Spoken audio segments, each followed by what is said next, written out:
হ্যাঁ বৌদি, যা বলছি শোন, আজ কোর্টে তোর দাদার কেসটার হিয়ারিং আছে, ফাইনাল হিয়ারিং। তুই একবার আসতে পারবি? কোর্টে না গিয়ে এখানে নিয়ে এলে কেন? কি হয়েছে দাদার? সময় হলে সব জানতে পারবি। এখন তুই আমার সঙ্গে আয়। আর ভিকি, ভেতরে যাই হয়ে যাক না কেন, আমার কথা শেষ না হলে তুই একটাও কথা বলবি না।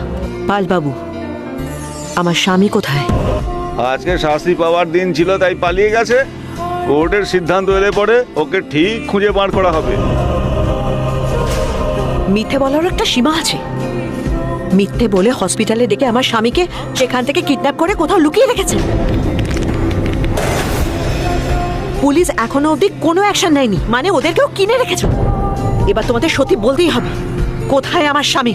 একবার আমার জামাই কেসটা জিতে যাক, তারপর আমি তাকেও খুঁজে বের করবো।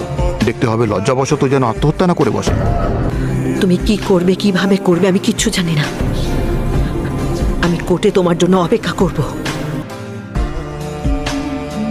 জজ সাহেব পৌঁছে গেছেন, কিন্তু রাজারাম বাবু এখন এলেন না। কিছু গন্ডগোল হবে না তো? আপনি চিন্তা করবেন না, ও ঠিক চলে আসবে। দাদা দাদা, মাই লর্ড, আজ কেসের লাস্ট হিয়ারিং এর দিন। হয়তো সেই কারণেই কোর্টে আসতে ভয় পাচ্ছে। ও কেস হেরে যাওয়ার আশঙ্কায় শাস্তি থেকে বাঁচার জন্য এতক্ষণে রাজ্যের বাইরে অথবা দেশের বাইরে পালিয়ে যাবার প্রচেষ্টায় রয়েছে। রিপোর্টার ম্যাডাম, খবর আমার থেকে শোনো। ও পালিয়ে গেছে, তুমি শুধু ব্রেকিং নিউজ চালাও।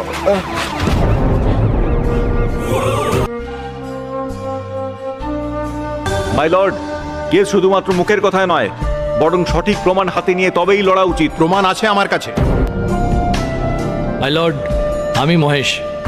জিকে ফুড কোম্পানিতে আমি অ্যাজ এ ফুড সায়েন্টিস্ট কাজ করেছি। ওদের প্রসেসিং ইউনিট থেকে বের হওয়া প্রত্যেকটা প্রোডাক্টই ভেজাল। ভালো টেস্টের জন্য আর অনেক দিন প্রিজার্ভ করার জন্য ওরা ওর মধ্যে ক্ষতিকারক কেমিক্যালস মেশায়, তারপর ল্যাবে টেস্ট করার জন্য পাঠায়। এর মধ্যে বাচ্চাদের প্রোডাক্টও আছে স্যার। এগুলো আমি বেশি দিন দেখতে পারিনি, আর এর জন্যে আমাকে আর আমার পরিবারকে মারার হুমকিও দেওয়া হয়েছে। মাই লর্ড, আমি নিজের সম্পত্তি বাড়াবার জন্য বা শেয়ারের দাম বাড়ানো বা হোটেলের নাম বাড়ানোর জন্য এসব করছি না।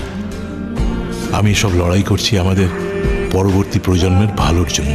সমস্ত সাক্ষ্য এবং প্রমাণ দেখার পর এই আদালত জিকে ফুডসকে দোষী সাব্যস্ত করলো এবং ওদের সমস্ত প্রোডাক্টকে ব্যান করা হলো। পুলিশকে এই আদেশ দেওয়া হলো যে ওদের সব ফ্যাক্টরিকে সিল করে দেওয়া হোক। সাথে সাথে রাজারামের উপর লাগানো সমস্ত আরোপ ভুল প্রমাণিত হওয়ায় ওনাকে এই আদালত নির্দোষ সাব্যস্ত করলো। Court is adjourned.